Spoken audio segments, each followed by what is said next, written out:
शेतीमध्ये नवनवीन तंत्रज्ञान वापरल्यानंतर शेतकऱ्यांना कशा पद्धतीने फायदा होतो. आपण जानेवारी फेब्रुवारीमध्ये जांभळ खाल्लंय का?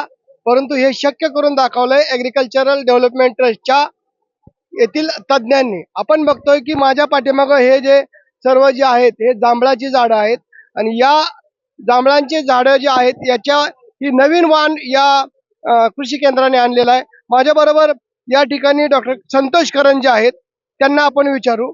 आपण मे जून मध्ये आल्यानंतर आपल्याला जांभळ खायला मिळतं, परंतु आपण बघतोय की आता हे जे नवीन वाण आलेलं आहे जानेवारीमध्ये याला फळं लागलेली आहेत, म्हणजे पुढच्या महिन्यात हे जांभळ आपल्याला खायला मिळू शकतं. काय नक्की यामध्ये बदल केलेला आहे?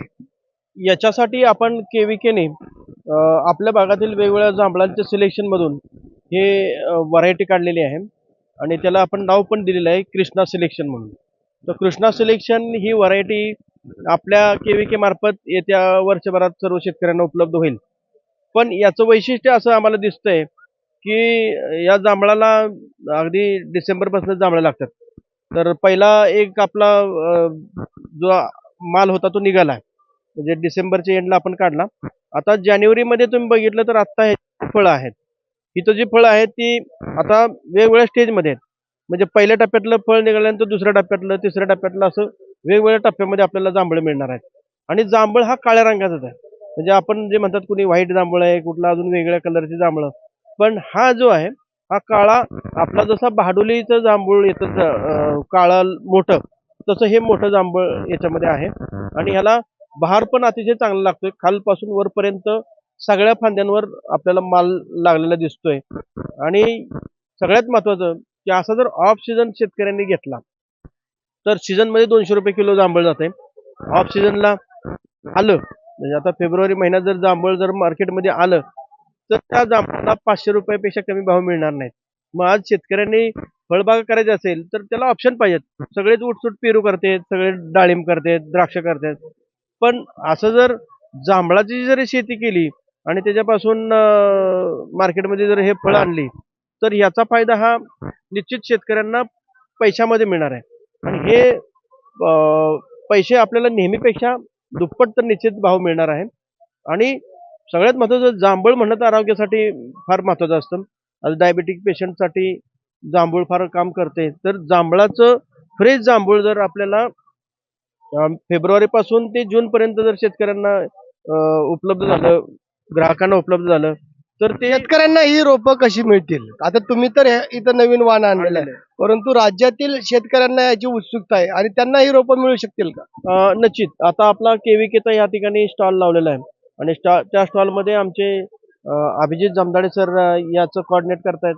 तर त्यांच्याकडे शेतकऱ्यांनी नोंद द्यावी आणि जसं जसं उपलब्ध होईल तसं आपण वर्षभरात शेतकऱ्यांना थोड्या थोड्या प्रमाणात रोपं उपलब्ध करून देणार आहे. हे किती वर्षाची रोपं आहेत आता जी आपण पाठीमागं पाहतोय? ही तिसऱ्या वर्षाची झाड आहेत. म्हणजे लागवड केल्यापासून हे तिसरं वर्ष आहे. आणि इथनं पुढे आता झाडं जशी वाढतील तसं आपण सगळ्या शेतकऱ्यांपर्यंत हे रोपं देऊ शकतो. मग 4-2 झाडं जरी बांधावर लोकांनी लावायची असेल तरी लावू शकतात. किंवा जांभळाची शेती करताना मुख्य पिकाच्या बरोबर बांधावर एक 5-25 जरी झाडं लावली शेतकऱ्यांनी तर नेहमीची झाडं जी आहेत ती शेतकऱ्यांना किमान एका झाडापासून 10,000 रुपयाची फळं निघतात. ही झाडं लावली तर किमान 20,000 रुपये त्यांना मिळतील, कारण भाव जास्त मिळणार आहे. लवकर जांभूळ मार्केटमध्ये येणार आहे. त्यामुळं शेतकऱ्यांनी व्हरायटी बदल करत जर गेले आणि ह्याच्यामध्ये तुम्ही बघाल पानाचा आकार आणि रोगराईला बिलकुल बळी पडत नाही. आपल्या भागात जांभळाची पानं अगदी बारकी असतात. ह्याचं पान माझ्या हातात बसतं एवढं मोठं रुंद पान आहे. ह्याची पानं फार मोठी पानं आहेत. म्हणजे हा रोगाला कमी बळी पडतो. शेतकऱ्यांना हे रोप किती रुपयाला मिळू शकतं? रोपाच्या बाबतीत आता जर सांगायचं झालं तर नेहमीच्या जांभळापेक्षा दुप्पट रेट असेल. तो भाव जो आहे तो इथं शेतकऱ्यांनी प्रत्यक्ष येऊन भेटावं, कारण ऑनलाईन मी ह्या रेट शेतकऱ्यांना सांगणार नाही. एकंदरीत आपण बघितलंय की अजून आपण ह्याची रोप आतापर्यंत आपण किती रोपं तयार केलेत या माध्यमातून? जवळपास 1,500 ते 2,000 रोपं आमच्याकडे आता तयार केली आहेत. आणि आता ह्या झाडांपासून जे काही आपल्याला कलम काढी मिळतील त्यानुसार आपण रोपं तयार करत चाललेलो आहे. तर येत्या वर्षभरात आपण किमान एक 5,000 रोपं उपलब्ध करून देणार आहे. आणि जशी नोंद होईल तशी आपण प्रत्येक शेतकऱ्याला विभागून 4-5 रोपं देणार आहे. एकदम सगळ्यांना देता येणं शक्य म्हणजे होणार. राज्यातील शेतकऱ्यांना विभागून रोपं देणार आहे म्हणजे जिल्हा वाईज, जिल्हा म्हणजे एकाच गटात आपण रोपं देणार नाही, जेणेकरून त्याचा प्रसार आणि प्रचार होईल. प्रचार होईल आणि सगळीकडच्या भागामध्ये ही उपलब्ध पण होतील. तर त्या दृष्टीने आपण हा प्रयत्न करतो. राज्यातील शेतकऱ्यांनी अशा पद्धतीने या बारामतीच्या कृषी विज्ञान केंद्राला भेट द्यावी, जेणेकरून तिथं नाविन्यपूर्ण प्रयोग करण्यात आलेले आहेत आणि या अशा प्रकारच्या जांभळाची व्हरायटी नवीन त्यांनी आणलेली आहे. जरूर आपण या ठिकाणी भेट द्यावी, याची माहिती घ्यावी आणि आपल्या शेतीमध्ये त्याचा उपयोग करावा. जितेंद्र जाधव, न्यूज 18 मराठी, बारामती.